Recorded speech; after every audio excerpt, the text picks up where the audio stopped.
think everybody's kind of into like the handmade vintage holiday this year, so I was thinking we would make a card.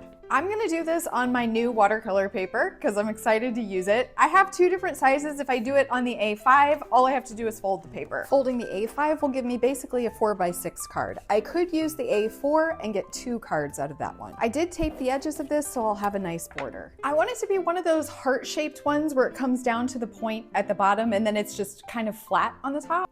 You'll know what I'm talking about. This is almost a circle at the top and then it comes down to a point at the bottom like a heart. It's almost shaped like a beet and the little cap on top.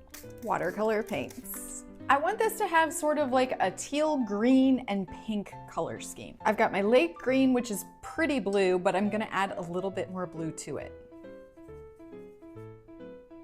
Perfect. I know I always say to leave white space so it looks fancy, but we're gonna cover this whole thing pretty much with colored pencil, so I just painted it all in. We're gonna let this dry before we do the background so it doesn't all just flow together. I know this isn't traditional Christmas colors, but you can make it whatever color you want. My background is not perfect and I overlapped the ornament a little bit. It's not gonna matter. Vintage is imperfect. I myself am vintage. There it is.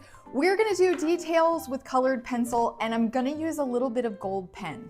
The gold is gonna add just a little bit of sparkle. You can make the design whatever you want. I'm gonna start with just some lines and then make it up. I started out by just outlining the ornament and then I added lines going across to create different sections. Then I just filled in those sections with whatever shapes I could think of. I also pretty much just stuck to the green and the pink and I did a dark pink and then a lighter pink later on and then the gold pen. And I got these gold pens last year. I ordered them on Amazon and they're called Liquid Chrome and they are the shiniest gold pens I've ever found. Liquid Gold Chrome, that is what they're called. And I decided to take the tape off before I did the string for the ornament so that I could take it all the way up to the top. And a little extra gold on the edge.